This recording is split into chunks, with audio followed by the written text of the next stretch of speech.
ఉన్నటువంటి వాళ్ళకి కాదు ఉన్నమే 42లో వాళ్ళు ఒలిపించారు. ఇంత పనిని ప్రారంభించారు.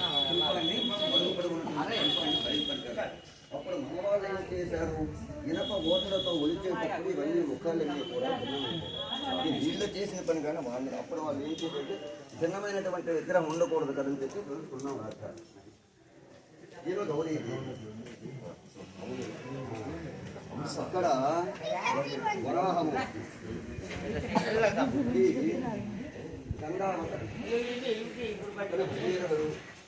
పరమేశ్వరుడు కోసం ఆ 10 క్షేత్రాలు చూస్తున్నారు.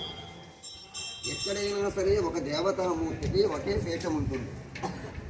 ఇద్దరు దేవతలను ఒక పీఠం పైన కూర్చున్నట్టు ఎక్కడ కూడా ఏ దేవాలయంలో కూడా ఉండవు.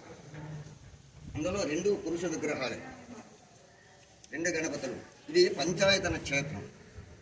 లోపల కూర్చుంటే ఒకే వరుసలో 5 దేవతలు మనకు దర్శనమిస్తారు. ఒకటి ఆదిత్యం, అంబిక, విష్ణువు, గణనాథం, మహేశ్వరం. ఇది శైవ పంచాయతన క్షేత్రం.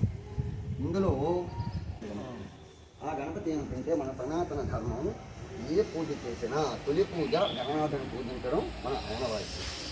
అదే శుభకార్యాల్లో అక్కడ గణపతిని పూజిస్తూ పంచాయతనములో ఈ గణపతిని దర్శించుకుంటారు. అందుకు 2 గణపతులు పెట్టారు. అలాగే ఒకసారి ఆ పై శిల్పాన్ని చూడండి. అది పైన లలిత తాండవం. అది ప్రదోషకాల వేళ పరమేశ్వరుడు ప్రతినిత్యం కూడా భూలోకంలో ఉన్నటువంటి కిల్లవనానికి భక్తుల సందర్శనార్థానికి తాండవం చేస్తుంటారు. ఆ తాండవాన్ని చూడడానికి 14 భువనంలో ఉన్నటువంటి సమస్తమైనటువంటి దేవతలు, సప్తరుషులు, దిక్పాలకులందరూ కూడా అక్కడికి చేరుకుంటారు. అయితే విశేషమైనది సాధారణంగా శివ దర్శనానికి వెళ్ళే భక్తుడు మాత్రం పరమేశ్వరుని దర్శనం మాత్రమే జరుగుతుంది. ఆయనకి ప్రదోషకాల వేళ ఆనంద తాండవంలో ఉన్నటువంటి శంకరుడు భక్తుడు ఏది కోరినా సందేహించకుండా వరాన్ని ప్రసాదిస్తాడు. రెండవది ఒక శివుడితో పాటు సమస్తమైనటువంటి యొక్క దేవతల తాలూకా దర్శనం కూడా భక్తుడికి లభిస్తుంది. అందుకే ప్రదోషకాల వేళ దర్శనం దోషము లేని కాలం అంటారు. దాన్ని ఎప్పుడూ సాయంత్రం 4 నుంచి రాత్రి 8 మధ్యకాలానికి ప్రదోషకాలం అంటారు. అదే లలిత తాండవం. మధ్యలో ఉన్నటువంటిది అది వీరభద్ర విజయ దక్షిణ తాలూకా యజ్ఞాన్ని వీరభద్రుడు వెళ్ళి దక్షిణ ధ్వంసం చేస్తున్నారు. ఈ 2 వరుసలో ఇది పార్వతీ పరమేశ్వరులతో కౌమదోత్సవము. ఆస్తిక శుద్ధ పూర్ణమ రోజు పార్వతీ పరమేశ్వరుడు కైలాసంలో పాతికలు ఆడుకుంటున్నారుగా. అమ్మ చేతిలో పాతికలు ఉన్నాయి. ఇప్పుడు కూడా మన వాళ్ళు ఏదో గౌరీ పూర్ణం రోజు ఆడుతుంటారు సరదాగా. అదేవిధంగా ఆనాడు వాళ్ళు కూడా పాతికలు ఆడుకుంటున్నారు. శంకరుడు అంతా ఓడిపోయాడు. చివరికి ఏముంది? ఒక నంది మిగిలింది. నందిని కూడా ఫలంగా వడ్డాడు. నంది కూడా పార్వతీ గెలుచుకుంది. పార్వతీదేవి యొక్క పరివారం వచ్చి నందిని తీసుకుపోతున్నారు.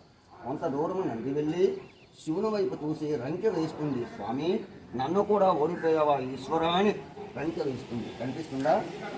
ఇది